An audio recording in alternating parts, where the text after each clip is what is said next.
Okay, so if you're like me, every now and then you will break a dish. And one of the things about Pyrex lids is that they fit Pyrex containers. And so you're having to get a replacement if you break your lid. I do have two particular sizes here that I want to go ahead and actually show you.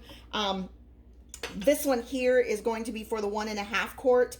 And this one here, actually, there's going to be a number here that actually says Pyrex, and then it's got like a number 9. So if you ever break your lid, make sure to look on the edge of the Pyrex lid, and it'll actually tell you what size it is that you're needing.